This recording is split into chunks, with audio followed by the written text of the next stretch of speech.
지금부터 사랑과 기도로 만들어가는 생명 있는 방송 CHB 크리스찬 헤럴드 방송을 시작합니다. 매일 새벽 4시, 매일 밤 11시 하루의 시작과 마무리를 함께하는 크리스찬 헤럴드 방송은 하나님께서 선물로 주시는 오늘 하루를 소망으로 열면서 오늘도 하나님을 섬기며 영혼을 사랑하는 복된 하루가 되시기를 바랍니다.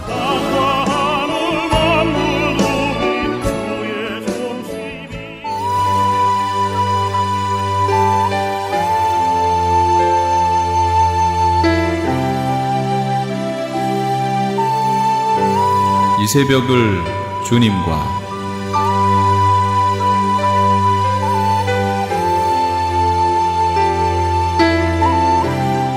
크리스찬 헤럴드 애청자 여러분 안녕하십니까? 이 새벽을 주님과 정대철 목사입니다. 오늘도 주님의 은혜 가운데 안녕히 주무셨습니까? 크리스찬 헤럴드는 신문을 시작으로 라디오 그리고 이제는 공중파 채널인 18.88을 통해 텔레비전으로도 함께 하실 수 있습니다. 여러분께서는 라디오에 방송되는 목사님들의 모든 설교를 인터넷 웹사이트 www.chtv1888.org를 통해 다시 들으실 수 있습니다. 오늘 하루도 하나님의 귀한 말씀으로 승리하시기 바랍니다.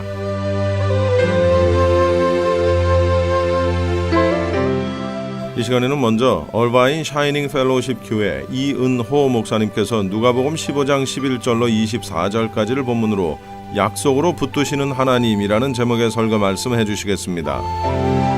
우리가 함께 나눌 하나님의 말씀은 누가복음 15장 말씀입니다. 15장 11절서부터 24절까지 우리가 함께 한 목소리로 읽겠습니다. 또 가라사대 어떤 사람이 두 아들이 있는데 그 둘째가 아비에게 말하되 아버지여 재산 중에서 내게 돌아올 분깃을 내게 주소서 하는지라. 아비가 그 살림을 각각 나눠 주었더니 그 후 며칠이 못되어 둘째 아들이 재물을 다 모아가지고 먼 나라에 가 거기서 허랑방탕하여 그 재산을 허비하더니 다 없이 한 후에 그 나라에 크게 흉년이 들어 저가 비로소 궁핍한지라. 가서 그 나라 백성 중 하나에게 붙여 사니 그가 저를 들로 보내어 돼지를 치게 하였는데 저가 돼지 먹는 쥐염 열매로 배를 채우고자 하되 주는 자가 없는지라. 이에 스스로 돌이켜 가로되 내 아버지에게는 양식이 풍족한 품꾼이 얼마나 많은고 나는 여기서 주려 죽는구나. 내가 일어나 아버지께 가서 이르기를 아버지여 내가 하늘과 아버지께 죄를 얻었사오니 지금부터는 아버지의 아들이라 일컬음을 감당치 못하겠나이다. 나를 품꾼의 하나로 보소서 하리라 하고 이에 일어나서 아버지께로 돌아가니라. 아직도 상거가 먼데 아버지가 저를 보고 측은히 여겨 달려가 목을 안고 입을 맞추니 아들이 가로되 아버지여 내가 하늘과 아버지께 죄를 얻었사오니 지금부터는 아버지의 아들이라 일컬음을 감당치 못하겠나이다 하나. 아버지는 종들에게 이르되 제일 좋은 옷을 내어다가 입히고 손에 가락지를 끼우고 발에 신을 신기라. 그리고 살찐 송아지를 끌어다가 잡으라. 우리가 먹고 즐기자. 이 내 아들은 죽었다가 다시 살아났으며 내가 잃었다가 다시 얻었노라 하니 저희가 즐거워하더라. 아멘. 오늘 본문의 말씀은 저와 여러분이 잘 알고 있는 말씀입니다. 어느 아버지에게 둘째 아들이 있는데 이 둘째 아들이 아버지에게 재산을 요구하고 아버지가 돌아가시지도 않았는데 그 재산을 달라고 해서 자기의 소유라고 주장하며 그 재산을 받아서 집을 떠나 결국에는 완전히 그 재산을 다 허비하고 인생의 밑바닥까지 추락하게 됩니다. 그런데 그 밑바닥에서 이 아들이 모든 것을 다 잃어버린 그 상황에서 이 아들은 아버지를 기억합니다. 그리고 그 아들이 아버지께로 돌아오는 거예요. 아버지께로 돌아올 때에 아버지가 그 아들을 기다리고 있고 그 아들에게 달려가서 입을 맞추고 그를 허거하고 그를 집에 들이며 다시금 아들의 지위를 다 회복시켜 주는 거예요. 그리고 큰 잔치를 베풀고 아들로서의 모든 위치를 다 회복시켜 주는 그런 예수님께서 말씀하신 이 비유의 스토리입니다. 오늘 본문에 보면 사실은 예수님께서 이 비유를 통해서 말씀하고 계신 게 있어요. 그것은 하나님께서 우리 인간을 어떻게 생각하고 계신지에 대한 말씀이 나오고 있는 거예요. 어느 사람이 이 사랑에 대한 여러 종류의 사랑에 대해서 얘기했습니다. 조건적인 사랑들이 있다는 거예요. because of의 사랑이에요. 어떤 이유가 있기 때문에 사랑하는 거예요. 그리고 그런가 하면, 그런 조건적인 사랑이 있는가 하면, 그렇지 않고 in spite of의 사랑도 있다는 거예요.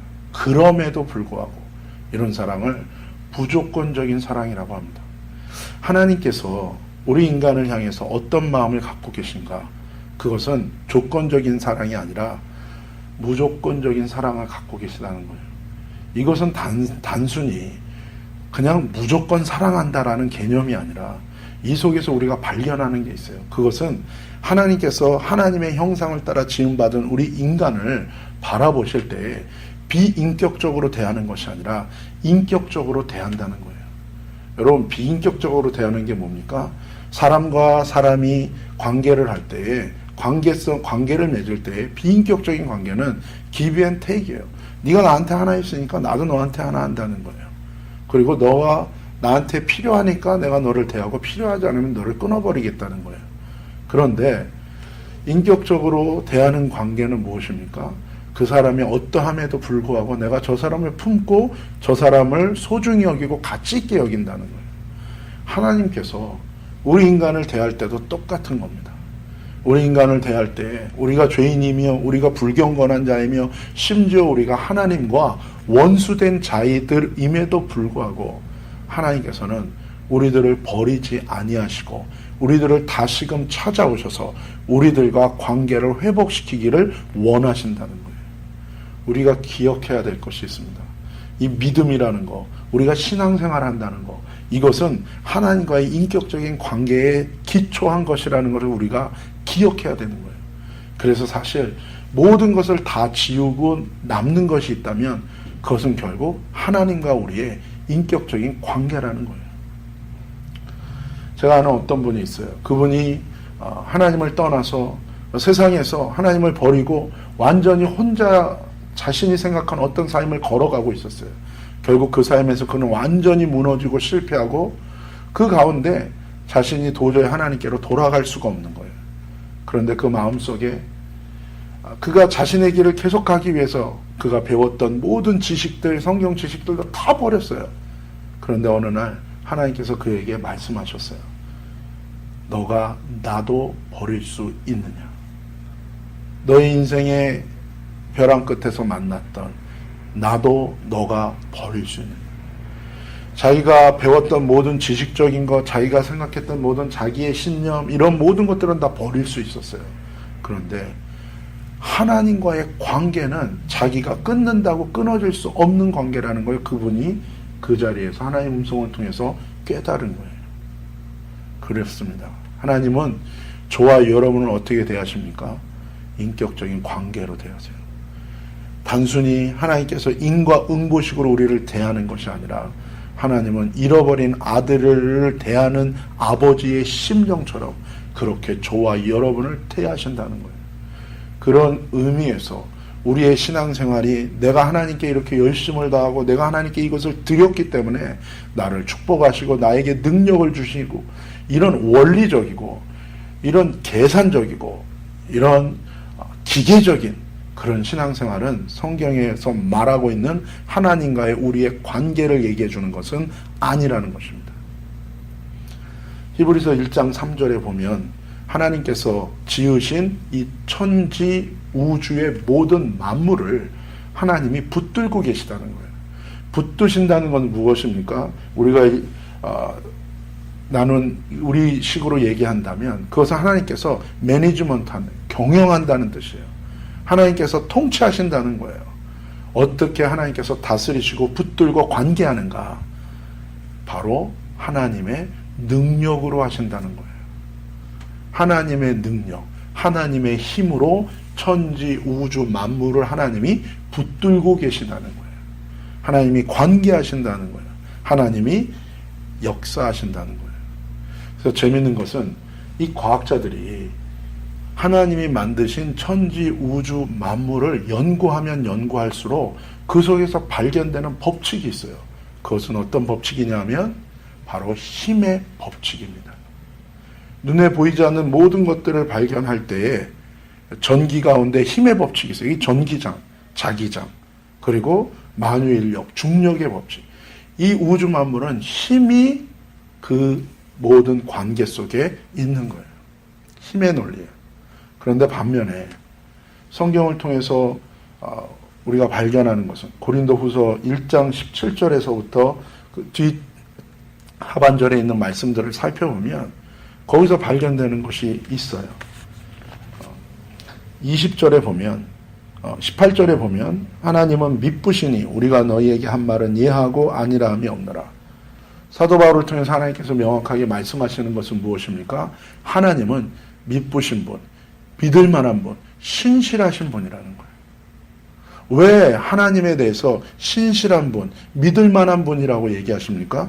그 이유는 20절에 있는 것처럼 하나님의 약속은 얼마든지 그리스도 안에서 예가 되니 그런즉 그로 말미암아 우리가 아멘하여 하나님께 영광을 돌리게 되느니라. 하나님이 지으신 천지 우주 만물은 하나님께서 하나님의 능력과 힘으로 붙들고 관계하십니다. 그런데 하나님의 형상을 따라 지음받은 인간은 하나님이 어떻게 붙드시고 어떻게 관계하십니까? 하나님의 약속과 언약을 통해서 관계하신다는 거예요. 그것을 통해서 관계를 맺으신다는 거예요. 그래서 우리가 이 약속을 통해서 하나님과 관계를 맺을 때 우리가 꼭 기억해야 되는 하나님의 성품은 무엇입니까? 그것은 하나님께서 미쁘신 분, 신실하신 분이라는 거예요. 내 눈에 보기에는 어떠하든지 하나님께서는 반드시 하나님의 약속을 이루시는 분이시라는 거예요. 성경은 어떤 말씀입니까? 창세기부터 요한계시록까지 이 성경을 우리는 무엇이라고 부릅니까? 약속의 말씀이라고 불러요. 이 하나님의 말씀은 곧 약속의 말씀입니다. 신약, 구약 이게 다 무슨 책이에요? 약속의 말씀이에요. 약속의 하나님의 말씀. 성경의 중요한 이 프레임은 약속입니다. 약속을 통해서 하나님이 자신을 드러내시는 거예요. 하나님의 약속을 통해서 하나님은 우리에게 하나님이 누구신지를 드러내시고 우리가 그 하나님의 약속에 우리가 순종하며 미쁘신 하나님을 믿고 주님을 의뢰할 때에 하나님과의 관계 속에서 놀라운 생명과 구원의 역사가 우리 가운데 이루어지게 되는 것입니다. 그래서 성경에 보는 많은 약속이 있어요. 여러분, 이 둘째 아들이 모든 것을 다 잃어버립니다. 여러분, 이 세상은 중립지대라는 것이 존재하고 있지 않습니다.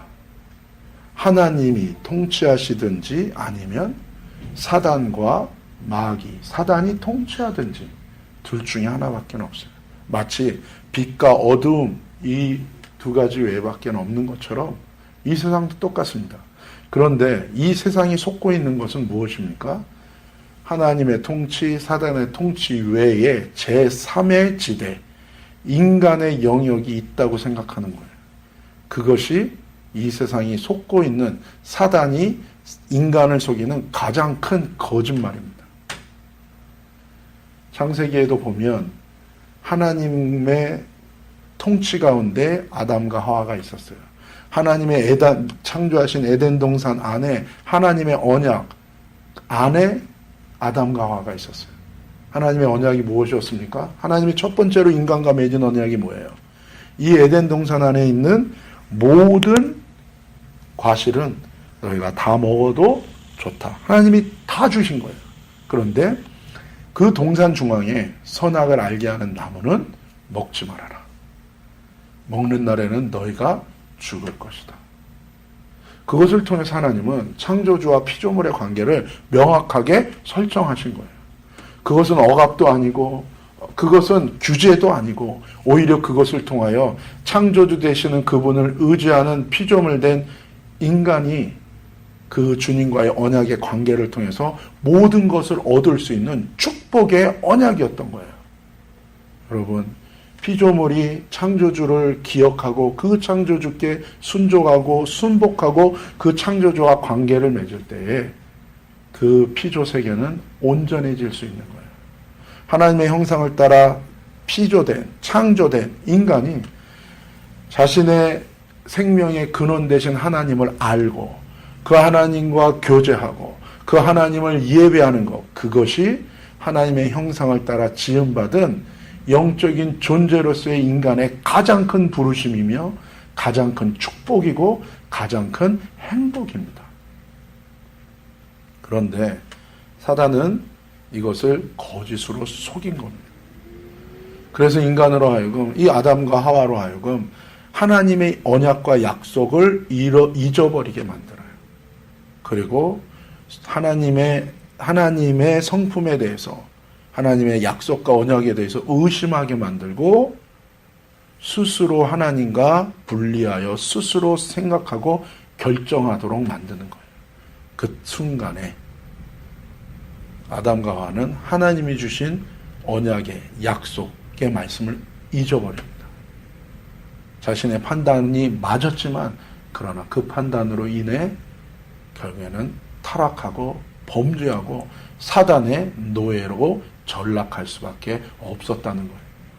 둘째 아들이 아버지로부터 재산을 받아서 이제 자기 손아귀에 들어온 이 재산이 자기 것이라고 얘기합니다. 그렇지 않습니다. 아버지로부터 받은 자기 손에 쥔 이 재산은 이 비유의 이야기처럼 반드시 세상에 나가서 다 뺏기게 되어 있습니다. 마치 도박하는 사람들이 남들은 다 망해도 자기는 망하지 않을 것 같다는 환상을 품는 것과 똑같은 거예요. 그렇지 않습니다. 이 세상의 삶이라는 것은 하나님의 통치, 하나님의 약속 가운데 하나님과의 관계를 맺고 하나님의 통치, 하나님의 붙드심, 하나님의 인도하심, 하나님과의 관계 속에서 살든지 아니면 사단의 노예로 사단에 붙들려 살든지 둘 중에 하나라는 거예요. 작은 아들은 모든 재산을 다 잃어버립니다. 그런데 여기서 우리가 한 가지 중요한 메시지를 듣게 됩니다. 그것은 이 둘째 아들이 모든 것을 잃어버렸을지라도 그가 한 가지를 기억했다는 거예요. 그것이 무엇입니까? 그것이 바로 15절, 16절에 있는 말씀이에요. 15절, 16절에 있는 것처럼 그가 완전히 바닥에 내려갔어요. 그런데 17절에 보면 뭐라고 얘기합니까? 이에 스스로 돌이켜 가로되 내 아버지에게는 양식이 풍족한 품꾼이 얼마나 많은고 나는 여기서 주려 죽는구나. 이에 스스로 돌이켜 가로되라고 얘기합니다. 돌이켜 가로되. 깨달은 것입니다. 무엇을요? 내 손에 쥐고 있는 그 순간에 나는 모든 것을 다 세상에 뺏기고 아무것도 없는 자가 될 수밖에 없구나. 엄연한 세상에 존재하는 영적인 현실인 거예요. 그런 모든 것을 잃어버린 그 자리에서 그가 돌이켰다고 얘기해요. 여러분, 돌이키는 것을 회개라고 합니다. 여러분, 회개라는 게 무엇입니까? 그냥 단순히 잘못했습니다가 회개입니까? 진짜 회개는 회개의 열매가 있다고 말씀하십니다. 너가 정말로 돌이켰다면 그 회개의 열매가 있을 거라는 거예요. 마치 우리가 어렸을 때 단지 맞지 않으려고, 단지 그 상황만 모면하려고 잘못했습니다라고 얘기하는 것이 아니라 정말 깊이 깨닫고 다시는 그것 가운데 내 마음을 두지 않는 것과 같은 거예요. 연약해서 넘어질 수는 있겠죠. 그러나 그 마음 중심에서부터 끊어버리는 거예요. 이 아들은 모든 것을 잃어버린 그 자리에서 돌이킵니다. 왜 돌이켰습니까? 그가 자기가 주인이 아니라는 것을 깨달은 거예요. 본문에 보면 뭐라고 얘기합니까? 내 아버지 집에는 아들이 이제 아버지를 기억하는 거예요. 모든 것을 잃어버렸지만 아버지를 기억하는 거예요. 여러분, 인간의 삶의 가장 큰 구원의 시작은 어디 있습니까? 그것은 자기가 자기 인생의 주인이 아니라는 걸 깨닫는 거예요. 흔히 내가 죄인입니다 라는 고백. 베드로가 그 물고기를 많이 잡혔을 때 그냥 그 물고기 때문에 즐거워하는 게 아니라 그는 그 디바인 모멘, 그 하나님의 놀라운 역사의 현장 속에서 그가 깨달은 것은 무엇입니까? 자기의 지식, 자기의 경험, 자기의 능력, 자기의 판단, 자기가 인생의 주인 되어 살았던 삶의 불신의 삶이 하나님 앞에 얼마나 가장 큰 죄인 것을 그가 깨달은 거예요. 본질적인 자기 인생의 죄는 무엇인가? 가장 큰 죄는 무엇인가? 그것은 하나님을 의지하지 않는 삶, 불신의 삶이라는 것을 그가 깨달은 거예요. 그래서 뭐라고 고백합니까? 주여. 예수님을 더 이상 선생이라고 부르지 않습니다. 주여, 내가 죄인입니다. 여러분, 물고기 많이 잡았는데 왜 갑자기 죄인이란 고백이 나오냐고요. 재산을 다 잃어버리고 실패했는데 그것을 통해서 본질적으로 자신의 죄인됨을 깨닫는 거예요. 스스로 주인이 아닌데 주인의 위치에 올라간 교만과 영적인 오만함의 자리를 깨닫는 거예요. 그 불신을 깨닫는 거예요. 그때 주님이 보이는 거예요. 그때 주님께로 돌이키게 되는 것입니다. 그것이 진정한 회개입니다. 교회 안에 많은 사람들이 회개에 대해서 얘기하고 회개에 대해서 설교하고 회개에 대해서 설명하지만 분명한 것은 주님이 말씀하시는 회개는 분명하게 열매가 있다는 거예요. 명백하게 그 삶 가운데 증거가 남는다는 거예요. 그것은 무엇입니까? 자기의 육체를 더 이상 신뢰하지 않고 오직 하나님만 의뢰하는 삶의 태도예요. 자세예요. 하나님의 교회는 어떤 곳입니까? 스스로 죄인됨을 깨달은 자들. 단순한 자기 정죄가 아니라 자기를 의뢰하지 않는 거예요. 여러분,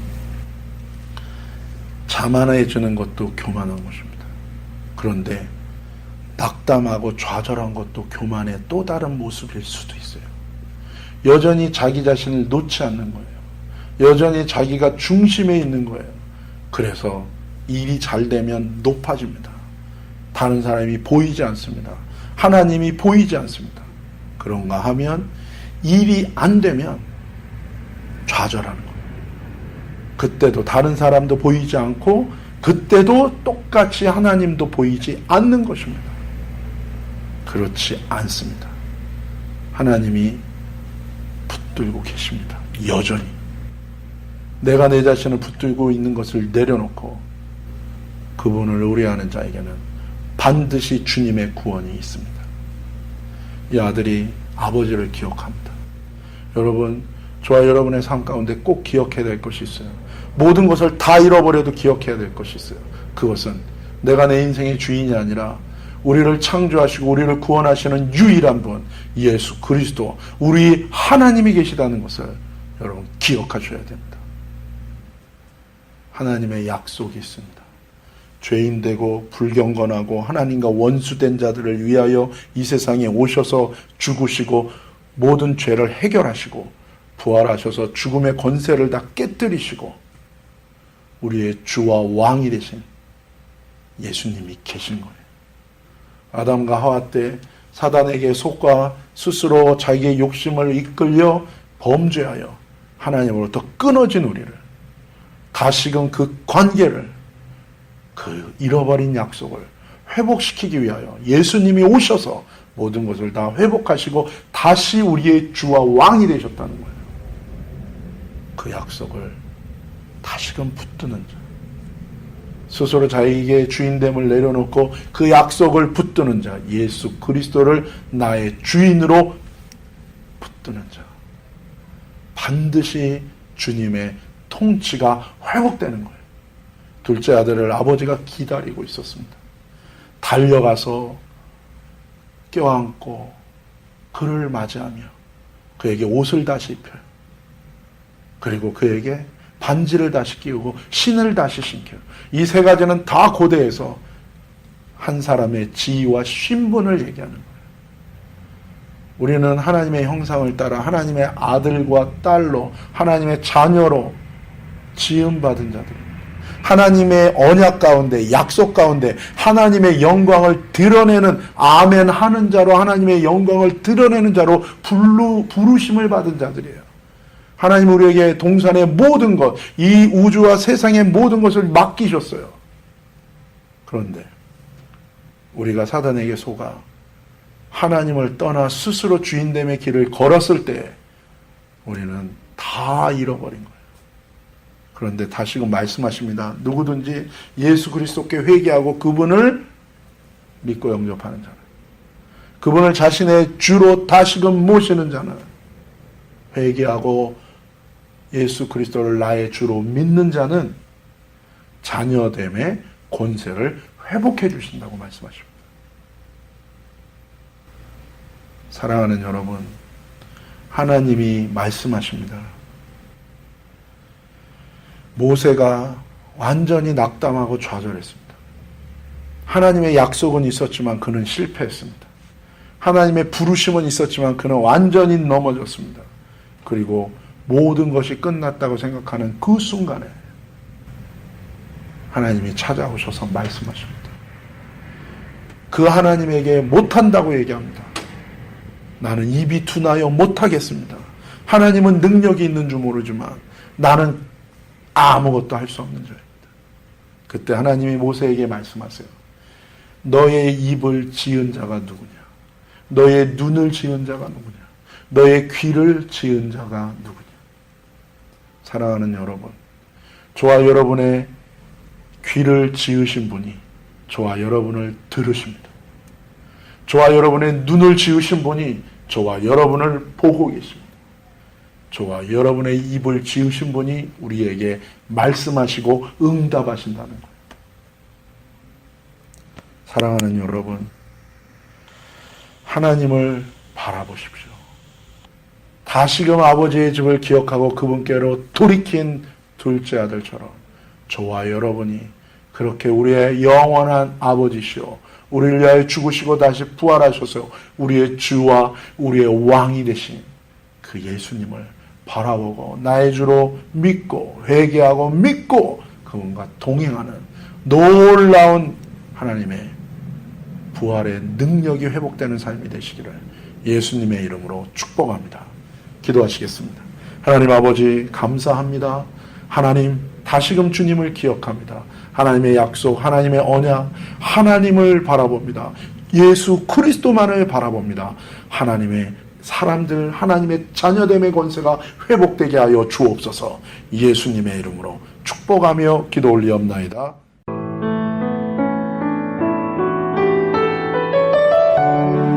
지금까지 여러분께서는 얼바인 샤이닝 펠로우십 교회 이은호 목사님의 설교 말씀을 들으셨습니다. 얼바인 샤이닝 펠로우십 교회는 남가주와 얼바인 시티의 복음화를 위해 헌신하는 선교 공동체를 세운다는 비전을 가지고 있습니다. 교회 주일 예배는 매주 주일 오전 9시 30분, 금요 예배는 매주 금요일 오후 9시, 새벽 예배는 월요일부터 금요일까지 오전 5시에 드리고 있습니다. 교회 주소는 17775 메인 스트리트, 룸 넘버 8, 얼바인, 캘리포니아 92614에 위치하고 있습니다. 방송을 들으시고 신앙의 도움을 받기 원하시는 분들은 714 지역번호 665-3938, 714-665-3938번으로 문의하시기 바랍니다.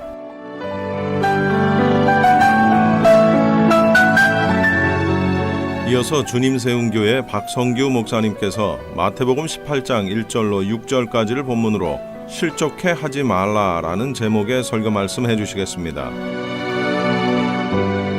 한국의 역대 대통령 중에 박정희 대통령 정말 많은 일을 했지만 비운의 대통령으로 세상을 떠났죠. 그런데 이분이 어릴 때 고향에 있는 작은 교회를 다녔다고 합니다. 근데 그분은 주일학교를 다닐 때 집이 너무 가난해서 옷도 한 번 제대로 깔끔한 옷 한 벌 입을 처지가 못 되었다고 합니다. 근데 한 번은 교회를 갔는데 여름철에 깔끔하지도 못하고 몸에서 땀 냄새가 나는 몸으로 옷도 깨끗하게 입고 가지 아니하니까 그 주일학교 선생님이 이 어린이 박정희에게 냄새가 난다고 옷을 좀 깨끗이 입고 몸 좀 씻고 다니라고. 근데 그 주위에 학생들이 있는 데서 그 말을 들은 이 어린 박정희가 마음에 부끄러움을 느끼고 자극을 받고 그때로부터 교회를 떠나버린 거예요. 다시는 교회를 가지 않았습니다. 실족해버린 거예요. 그 후에 이제 교회당을 짓는데 1962년 당시에 100만 원이면 참 큰 돈이죠. 그걸 그 교회당 어릴 때 다녔던 주인주일학교 다녔던 그때를 추억해서 헌금을 했다고 합니다. 그리고 대통령으로 고향을 찾아가서 다시는 나 같은 불행한 군인이 나오지 않도록 어린아이 하나를 소중히 여겨달라라는 당부까지 했다고 합니다. 참으로 가슴 아픈 일이 아닐 수 없습니다. 오늘 본문 마태복음 18장 6절 보면 예수님께서 길 가시다가 한 어린아이를 세워놓으시고 누구든지 나를 믿는 이 소자 중 하나를 실족해 하면 차라리 연자맷돌을 목에 걸고 깊은 바다에 빠뜨리는 것이 나으니라. 이 연자맷돌이 뭡니까? 보통 할머니들이 새벽에 이렇게 맷돌 가는 그 맷돌의 수십 배입니다. 소가, 나귀가 그 맷돌을 돌리는 엄청나게 큰 맷돌을 차라리 목에 달고 바다에 빠져 죽는 것이 어린아이 하나를 실족시키는 것보다는 낫다는 얘기죠. 심각한 얘기입니다. 여러분, 지금 어리고 초라해도 장차 세상을 뒤흔들 수 있는 아이라는 것입니다. 오하이오에 니틴스라는 교사가 있었는데 29살 때부터 9년 동안 교회에서 유년주일학교 아이들을 가르쳤는데 딱 4명입니다. 교회 작으니까 시골이니까 아이들도 4명밖에 없고 선생님이 계속 9년을 그 아이들을 가르쳤는데 니틴스 선생님은 최선을 다해서 그 아이들을 자기 자식처럼 예수님을 대하듯이 그렇게 말씀과 기도로 가르쳤습니다. 그런데 1924년 니틴스 선생님이 73세가 되던 때 크리스마스 축하장이 4장이 날아왔습니다. 하나는 현직 대통령, 하나는 대통령 비서실장, 하나는 워싱턴 DC에서 가장 큰 교회 중에 하나인 중앙교회 담임 목사님, 나머지 하나는 전직 대통령. 정말 4분 다 대단한 사람들이에요. 이들은 모두 니틴스 교사가 9년 동안 예수님의 사랑을 기도하며 말씀으로 가르친 4명의 제자였다는 것입니다. 여러분, 어린이들에게는 이처럼 무한한 가능성이 있습니다. 세상에 가장 무서운 사람이 누구냐? 어른이 아니고 어린아이들입니다. 그들은 위대한 가능성이 잠재되어 있습니다. 오늘 보면 마태복음 18장에 예수님 제자들이 예수님과 함께 예루살렘으로 가는데 가다가 예수님께 물어본 거예요. 천국에서는 누가 큽니까? 그 말의 비하인드 스토리가 야, 내가 예수님하고 같이 참 이렇게 고생하면서 3년을 따라다니 이제 마지막에 예루살렘 들어가는데 예수님이 정권 하나 잡으면 예수님 가장 가까운 곳에 좌의정 우의정 누가 하겠느냐? 이 경쟁 심리가 작용된 거예요. 누가 천국에서 크냐? 그 밑에는 예루살렘 들어가면 누가 예수님 곁에 있을 것이냐? 큰 자리 차지할 것이냐? 이 말입니다. 그때 예수님께서 어린아이 하나를 세우시고 파격적인 선언을 합니다. 너희가 돌이켜 이 어린아이 같이 되지 아니하면 결단코 천국을 들어갈 수 없다. 그러므로 이 어린아이 같이 자기를 낮추는 자가 천국에서 큰 자라 이렇게 얘기했습니다. 예수님만큼 어린아이를 귀히 여기고 중히 여긴 분이 세상에 없습니다. 스가모니, 마호메트, 공자, 소크라테스 그분들이 아무리 현자라도 예수님만큼 어린아이를 이렇게 소중하게 여긴 분들은 아니었다는 사실입니다. 그 이유가 뭔지 오늘 말씀을 통해 함께 은혜 받는 시간이 되기를 바랍니다. 첫째로 우리는 우리 자녀들을 우리의 주위에 있는 어린아이들을 예수님을 영접함같이 영접해야 합니다. 우리는 청직이라는 의식을 가져야 합니다. 마태복음 18장 5절을 읽겠습니다. 시작. 또 누구든지 내 이름으로 이런 어린아이 하나를 영접하면 곧 나를 영접함이니 아멘. 여러분, 어린이는 곧 하나님의 선물입니다. 우리가 내 자식 낳았습니까? 내 몸에서 낳았다 하더라도 내 것이 아니라는 것입니다. 내 자녀는 하나님의 선물이요 하나님의 상급입니다. 믿으시면 아멘 하십시오. 그럼 하나님의 뜻대로 하나님의 방법으로 키워야 하는 겁니다. 내 뜻과 내 방법, 내 고집으로 키우는 분들이 너무 많다는 것입니다. 우리가 하나님이 주신 것이면 하나님의 말씀대로 키워야. 그럼 우리는 청직이라는 것. 그들은 변장한 예수님입니다. 예수님을 영접함 같이 우리 자녀들을 영접하고 그렇게 대해야 합니다. 이 사실을 아는 부모님들은 자녀들을 내 가치관과 내 생각으로가 아니라 하나님의 가치관, 하나님의 생각, 하나님의 말씀으로 양육합니다. 그게 바로 우리의 자녀들을 만세반석 되시는 진리 위에 세우는 인생이라 하는 얘기입니다. 뉴욕의 프링클린스의 포셋 박사님이 재판정 앞에 선 2,700명 소년범들을 연구했습니다. 놀랍게도 2,700명 소년 중에 유년주일학교 출신은 한 명도 없었다고 하는 것을 발표했습니다. 그리고 그분은 교회 성도들도 연구했는데 교회 성도들의 84%가 어릴 때 유년주일학교에 다녔던 적이 있던 사람들이 다시 교회로 돌아온다는 거예요. 세상으로 잠시 갔다가 다시 돌아오는 회귀 본능이 있다는 것입니다. 그래서 아이들이 싫든 좋든 교회 학교를 나가게 하고 말씀을 가르치는 것이 이제 그렇게 중요하다는 겁니다. 또 훌륭한 신앙의 인물 뒤에는 언제나 훌륭한 기도의 어머니들, 기도의 아버지들이 있었습니다. 모세에겐 요게베스의 기도가 있었고 사무엘에겐 한나의 눈물의 기도가 있었고 디모데에게는 유니에게 그 어머니의 기도가 있었고 성 어거스틴은 모니카의 13년의 눈물의 기도가 있었어요. 세계적인 부흥사요 전도자인 D.L. 무디 목사님 어릴 때의 형편은 참으로 불행했다고 합니다. 그는 청교도 혈통을 이어받은 어머니 호트의 6째 아들인데 4살 때 아버지가 돌아가셨어요. 가세는 더욱 기울어지고 어려워졌습니다. 약간의 토지와 오막살이 집이 있었는데 아버지 장례식이 끝나니까 채권자들이 몰려와서 그거마저 다 뺏어갔어요. 집에 있는 가구까지 다 들고 가버렸어요. 게다가 아버지 장례를 마친 지 한 달 만에 어머니가 2아이 쌍둥이를 낳았어요. 식구가 7명에서 9명이 되어버렸습니다. 주변의 사람들이 보다 못해 구제책으로 그 어린 아이들을 양자로 보내라고 권면했지만 무디 어머니는 자기 2팔을 내밀고 주먹을 불끈지면서 나는 이 2팔이 튼튼한 이상 하나님이 내게 주신 자녀를 남에게 맡기지 않는다. 내가 키우겠습니다. 그 어떤 난관도 어려움도 무릅쓰고 자녀들을 신앙으로 잘 키웠다는 것입니다. 무디 어머니는 시편 68편 5절을 자주 암송했습니다. 그 거룩한 저소에 계신 하나님은 과의 아버지요 과부의 재판장이시라. 우리 하나님, 나는 과부입니다. 나의 재판장, 이 아이들, 어린 아이들 하나님이 돌봐주시옵소서. 그 믿음으로 팔라메를 모두 신앙의 사람으로 잘 키웠어요. 93세에 세상을 떠났다고 합니다. 무디 목사님은 어머니 장례식 날 어머니 시신을 가리키면서 만고의 모든 사람이 이 같은 어머니를 가졌다면, 모든 사람들이 같은 어머니 양육을 받았다면 이 세상의 감옥은 사라질 것입니다. 감옥은 필요 없을 것입니다. 무디가 그렇게 위대한 전도자가 될 수 있었던 것은 무디 뒤에 어머니가 있었기 때문에, 자기를 예수님처럼 영접하고 말씀 위에 키워주고 기도하셨던 어머니가 있었기 때문이라 했습니다.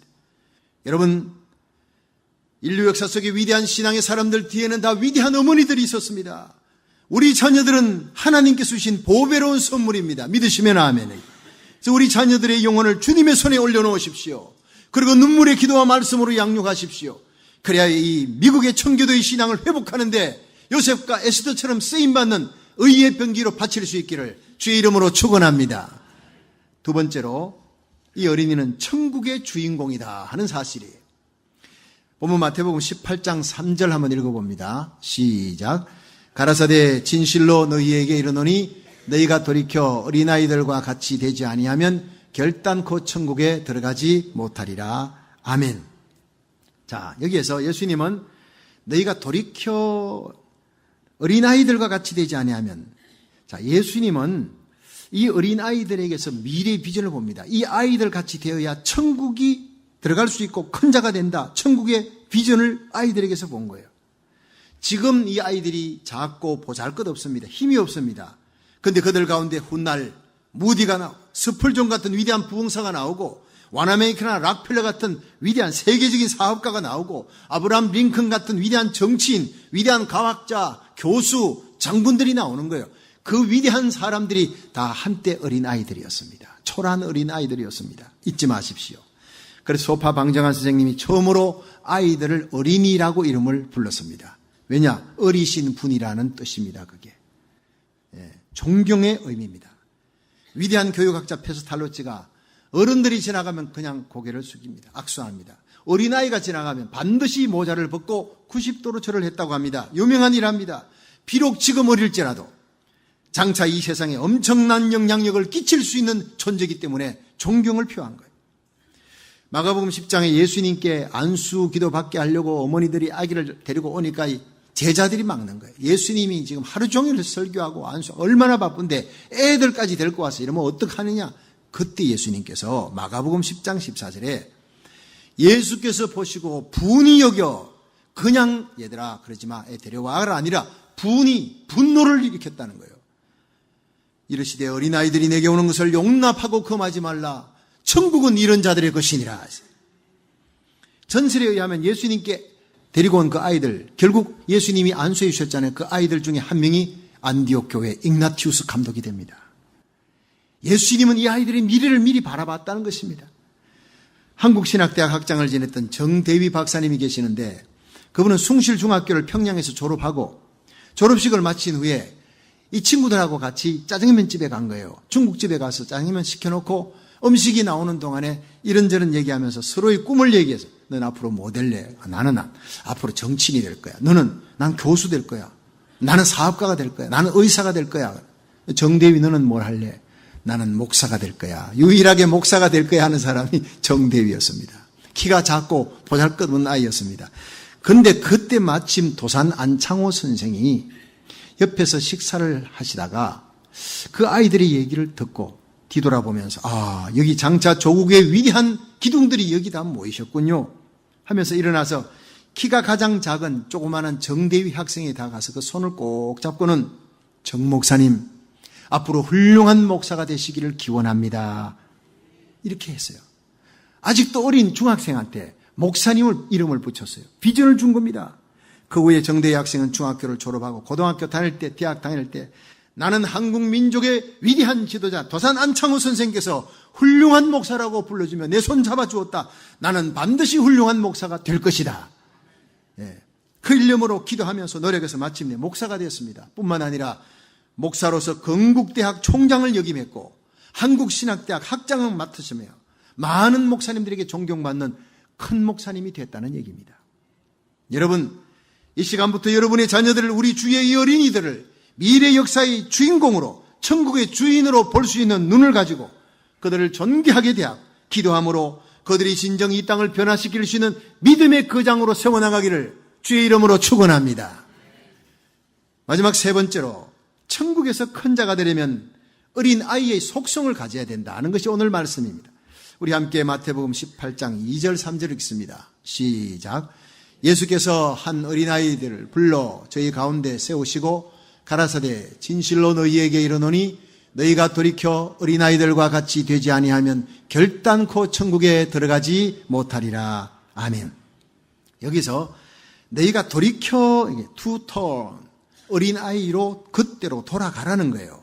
그건 뭐냐? 육신적인 어린아이가 되라는 것이 아니라 어린아이 같이 되지 아니하면 어린아이로 돌아가라는 것은요, like child예요. 이게 성령은 불 같다 할 때 fire가 아니에요. like fire. 불의 속성입니다. 성령은 불같이 성령 받은 사람은 전도의 열, 기도의 열, 사랑의 열, 열심을 냅니다. 불같이 뜨겁습니다. 활활 타오르면 이거 속성을 얘기하는 거예요. like wind, like dove. 마찬가지로 어린아이 같이 천국 들어가려면 어린아이의 심성, 어린아이의 속성을 본받아야 된다는 말씀이지요. 그러면 어린아이의 속성이 뭐냐? 첫 번째, 겸손입니다. 마태복음 18장 4절에 보니 예수님께서 그러므로 누구든지 이 어린아이와 같이 자기를 낮추는 거이가 천국에서 큰 자니라. 바로 겸손입니다. 야고보 4장 6절에 보면 그러나 더욱 큰 은혜를 주시나니 그러므로 일렀으되 하나님이 교만한 자를 물리시시고 겸손한 자에게 은혜를 주신다 하셨느니라. 잠언 11장 2절에는 교만이 오면 욕도 오거니와 겸손한 자에게는 지혜가 있느니라. 잠언 16장 18절에 교만은 패망의 선봉이요 거만한 마음은 넘어짐의 앞잡이니라. 잠언 29장 23절에 사람이 교만하면 낮아지게 되겠고 마음이 겸손하면 영예를 얻느니라. 겸손이 뭡니까? 그냥 자기를 무작정 낮추는 것입니까? 아니올시다. 하나님이 누구인지 알며 내가 누구인지를 알 때 그게 바로 겸손한 자가 됩니다. 자기를 낮추지 아니할 수가 없는 거예요. 겸손 떠는 자 되지 말라는 거예요. 참 겸손한 자가 되라는 거예요. 그건 하나님을 알아라는 거예요. 여러분, 성 프란시스가 날마다 기도했지요. 한밤을 지새우며 때로는 하나님이여 당신이 누구며 내가 누굽니까? 하나님 창조자여 나는 피조물이요. 하나님 거룩한 구속자요 나는 죄인. 내 죄를 씻기 위해 하나님 인간의 몸을 입고 십자가에 피 흘리셨습니다. 나는 죄인이나 하나님은 나의 구속자요. 심판자이신 하나님. 나는 죄인이지만 하나님은 거룩하신 하나님. 밤새도록 그 두 마디만 하는 거예요. 하나님이 누구며 나는 누굽니까? 하나님을 알고 나를 아니. 프란시스가 그렇게 겸손할 수밖에 없다는 겁니다. 여러분, 하나님이 누구며 여러분이 누군지를 제대로 알 수 있는 성도 되기를 주의 이름으로 축원합니다. 겸손하게 됩니다. 성 프란시스의 제자가 하루는 꿈을 꿨어요. 천국에 갔는데 천국의 영광 가운데 예수님이 눈을 감히 뜰 수 없을 정도로 밝은 빛 가운데 계시고 그 옆에 보호자들이요. 어마어마한 보석으로 만든 의자들인데 사람들이 흰옷 입고 면류관 쓰고 앉았어요. 그런데 딱 한 자리가 비었대요. 예수님 바로 옆에 자리가 비어 있더라는 거예요. 예수님 그 자리는 누구 주려고 비워놓았습니까? 할 때 예수님께서 내 사랑하는 아들 프란시스에게 주려고 비워놓은 자리니라. 꿈이 깬 거예요. 꿈 깨고 나니 프란시스 선생님이 너무 부럽기도 하고 질투가 나서 이 제자가 프란시스에게 물었습니다. 선생님은 어떤 분이라고 생각합니까? 나는 죄인 중에 괴수야. 아니 선생님, 그게 무슨 말입니까? 이 아시시의 모든 동네 사람들이 모든 사람들이 선생님 지나가면 다 존경으로 모자를 벗고 절을 하고 위대한 성자라 그러는데 그렇게 말씀하신 게 말이 안 되지 않습니까? 그때 프란시스가 내가 받은 은혜를 다른 사람들이 받았다면 나보다 훨씬 더 큰 성자가 되었을 것이니 프란시스 제자는 그의 겸손에 탐복하고 고개를 숙였다는 겁니다. 여러분, 하나님을 알고 나를 알면 프란시스처럼 되는 것입니다. 주님은 겸손한 프란시스를 위해 주님 가장 가까운 자리에 그 영광의 자리를 보좌를 마련하셨습니다. 천국에서 큰 자는 겸손한 자가 차지할 줄로 믿으시기를 바랍니다. 두 번째, 이 천국은 어린아이들이 간다. 어린아이같이 순전한 마음을 가진 자들이 간다는 것입니다. 첫째가 겸손성이면 어린아이, 둘째 속성은 순전입니다. 순진하고 다릅니다. 순진, 이것은요, 어린아이들이 천진난만 아무것도 몰라요. 영길에 있는 조선족이 돈 벌겠다고 많은 돈 쓰고 서울에 왔습니다. 근데 그 사람들 서울 사람들하고 어울려가지고 처음에는 사기도 당하고 이러다가 몇 년 안 돼서 사기꾼이 돼버립니다. 몇 년 안 돼서요. 서울 사람 코베 먹습니다. 얼마나 따라 빠졌는지. 이게 순진입니다. 쉽게 변질돼 버리는 거예요. 근데 순전은 옹달샘 같은 것입니다. 순수하다는 것입니다. 이것이 히브리어로 탐, 정직하다, 순수하다, 깨끗하다. 예. 옹달샘은 먹물 갖다 부어 나오면요, 시커멓게 뒤집은 것 같은데 그 다음날 가보면 먹물이 다 쏙 씻겨 내려갔어요. 퐁퐁 솟아오르는 샘물 때문에. 여러분, 세상이 아무리 변질되고 죄악의 문화로 뒤덮여도 우리 속에 성령의 셈이 있으면 성령의 셈이 세상 죄악의 문화를 이기는 자가 될 줄 믿으시기 바랍니다. 이게 순전이라는 겁니다. 이게 탐이라는 겁니다. 여러분, 예배 때마다 성령의 생수를 여러분 심령에서 솟아오르는 놀라운 역사를 체험할 수 있기를 축원합니다. 우리 어른들의 세계는 가면의 세계, 속이는 세계, 계산하고 꾸미고 앞으로 튀고 재고 겉과 속이 달라요. 웃으면서 속으로는 복수심을 갖고 있는 이 어른의 세계. 아이들은요, 좋으면 좋고 싫으면 싫고 그냥 그대로 나타나는 거예요. 이게 탐, 이게 정직입니다. 순전입니다. 요즘 마켓에 이렇게 나갈 때 조심하라는 거예요. 그 새로 나온 향수입니다 하고 종이에다가 이렇게 향수 냄새 한번 맡아보세요. 그렇게 맡아보는 순간에 그냥 마취돼. 일종의 마취제입니다. 옆에 있던 사람은 바로 봉고차 차에 튀어가지고 갖고 와서 완전 장기 다 빼버립니다. 무서운 시대입니다. 이래가지고 막 연락 오잖아요. 절대로 마켓 앞에서 뭘 이렇게 종이에 신종 향수 사니엘 5보다 더 나은 게 나왔습니다. 절대로 맡으면 안 된다는 얘기예요. 다운타운 가다가 길가에 어린아이를 버려놨어요. 어린아이 그 아기를 갖다가 유모차 위에 버려놨는데 사람이 없어요. 차를 타고 가다 쟤 어떡하지 해도 지는데 불쌍하다 생각이 들었어요. 동정심을 유발하는 그런 어떤 유혹입니다. 차 세워놓고 갔다가 그냥 당하고 봉변당하는 수가 많다는 얘기예요.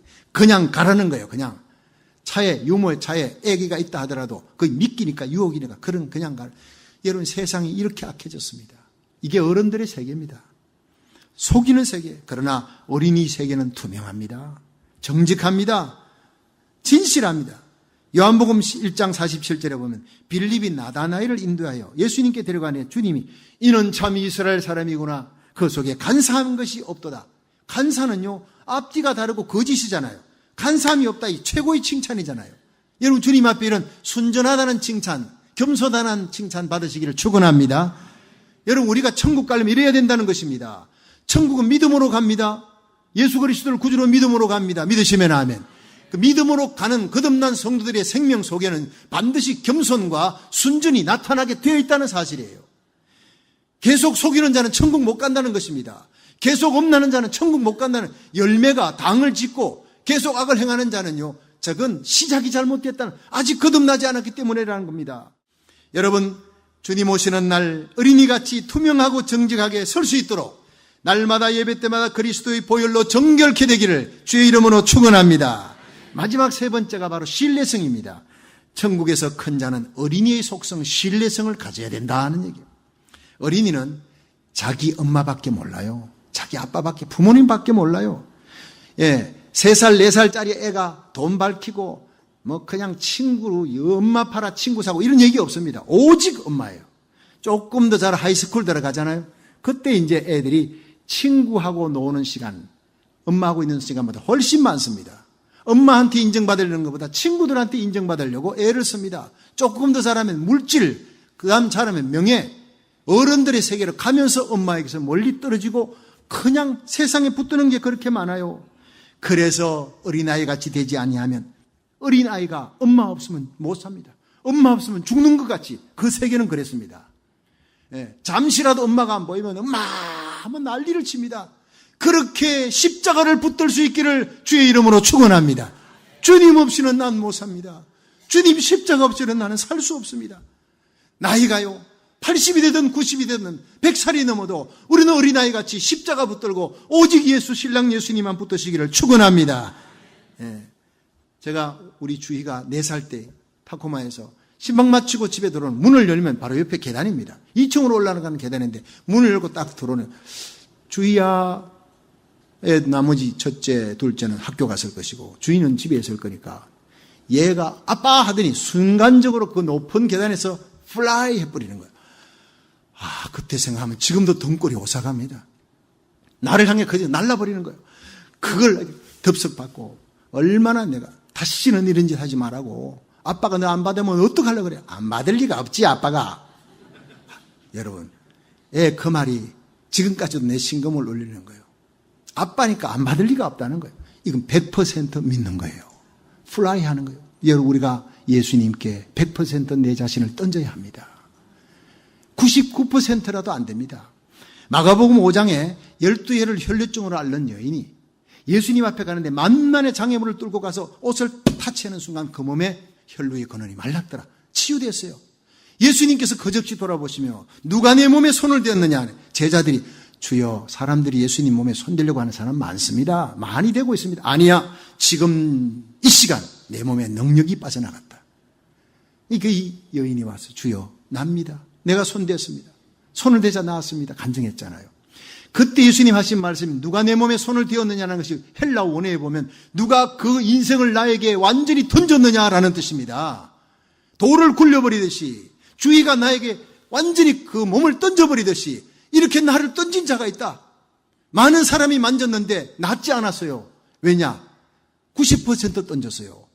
95% 던졌어요. 99% 던졌어요.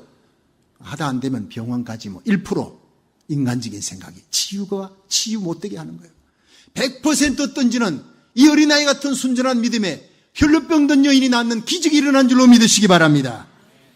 엄마 품에 안겨있는 아이는 밖에 천둥치고 태풍이 불고 번개가 쳐도요 두려워하지 않아요. 세상에 뭔 일이라도 두려워하지 않아요. 엄마 품에 있으면 최고입니다. 엄마를 믿고 신뢰할 때 주어지는 100%의 평화가 엄마를 100% 믿고 그 품 안에 안길 때 우리가 주님의 품에 안겨드는 시간이 예배인 줄 믿으시기 바랍니다. 예배 시간에 염려하지 말고 우리 주님 사랑하고 십자가만 바라보고 말씀 듣고 찬양하고 아멘하면 그게 하늘의 평강이 주어질 줄로 믿으시기 바랍니다. 시편 131편 2절에 보면 실로 내가 내 심령으로 고요하고 평온케 하기를 젖된 아이가 그 어미 품에 있음 같게 하였나니 내 중심이 젖된 아이와 같도다. 이스라엘아, 지금부터 영원까지 여호와를 바랄지어다. 우리가 주님 믿고 그 약속 소망하고 기도하며 하나님만 바란다면 어린아이가 엄마 품에 100% 자기를 던지듯 우리의 삶을 100% 하나님 앞에 던지면 세상이 주지 못하는 평강을 누리게 될 줄 믿으시기 바랍니다. 그게 기적의 역사가 일어날 줄 믿으시기 바랍니다. 이 죄악의 문화를 이길 수 있는 능력도 받게 될 줄 믿으시기 바랍니다. 예레미야 33장 2절에 보면 일을 행하는 여호와 그 일을 지어 성취하는 여호와 그 이름을 여호와라니가 가라사대 너는 내게 부르짖으라 내가 네게 응답할 것이고 네가 알지 못하는 크고 비밀한 일을 보여주리라 했어요. 시편 37편 4절에 보면 또 여호와를 기뻐하라 저가 내 마음의 소원을 이루어 주시리라 너의 길을 여호와께 맡기라 저를 의지하면 저가 이루시고 내 의를 빛같이 나타내며 내 공의를 정오의 빛같이 하시리라 했어요. 여러분 하나님을 바라보는 자 어린아이처럼 하나님을 전적으로 신뢰하는 자 100% 하나님께 내 인생을 던지는 자 하나님은 결코 외롭게 버려두지 않는 줄로 믿으시기 바랍니다. 실망시키지 않는 하나님이라는 거요. 너는 내 것이라 불러인치시고 하나님 자녀 삼으신 하나님이 물 가운데로 지날 때 불 가운데로 지날 때 세상에 많은 악인들이 있어도 침몰치 않게 하고 불같은 시험이 있으나 불꽃이 사르지 못하도록 지켜주셔서 마침내 주의 손으로 불러내어 출애굽한 이스라엘 백성 약속의 땅에 이르게 하신 하나님이 우리 자녀들과 함께 마침내 영광스러운 천국에 이르게 할 줄로 믿으시기 바랍니다. 하나님을 믿으십시오. 여러분 우리 자녀들을 예수님을 영접함같이 귀하게 주의 말씀으로 양육하는 선한 청직이 되기를 주의 이름으로 축원합니다. 우리 자녀들이 장차 천국의 주인이요 이 미래의 역사의 주인임을 믿고 기도로 인내하며 키울 수 있기를 주의 이름으로 축원합니다. 그리고 우리도 어린아이처럼 겸손하게 순전하게 전적으로 하나님을 의지하는 정금 같은 믿음으로 이 약한 세상에서 날마다 노아처럼 에녹처럼 주님 손잡고 동행하는 신앙의 승리자가 되시기를 주의 이름으로 축원합니다.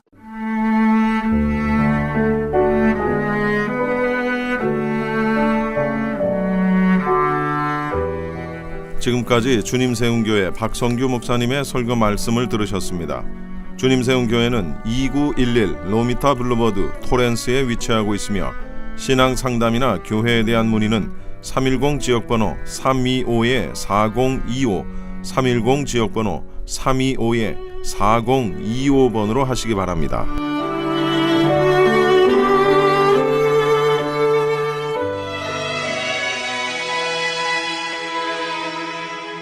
미주 한인 교계 영감을 만들어 배포했던 크리스천 헤럴드가 이번에는 미주 한인 교계 지도자 임명 사전을 만듭니다.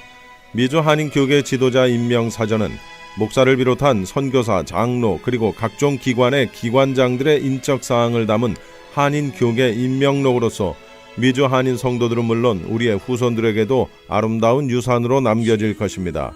미주 한인 교계 연감에 이은 이번 미주 한인 교계 지도자 임명 사전은 명예나 자랑이 아닌 힘들고 어렵게 쌓아올린 수고와 땀의 결정체들이 헛되지 않도록 기록물로 남기려고 하는 의도에서 기획됐습니다. 올 연말 출판 계획을 갖고 있사오니 한인 교계 지도자들의 많은 참여를 바랍니다. 미주 한인 교계 지도자 임명 사전과 관련된 자세한 문의는 크리스천 헤럴드 213-353-0777 213-353-0777번으로 하시기 바랍니다.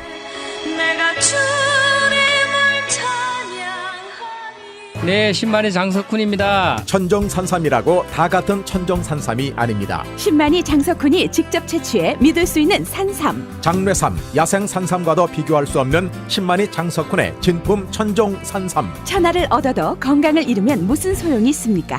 지금 오셔서 신만이 장석훈이 직접 채취해온 산삼을 드시고 온 가족의 건강을 지키십시오. 한남체인 길 건너편 전화 213-388-1234 388-1234 신만이 장석훈의 천종 산삼.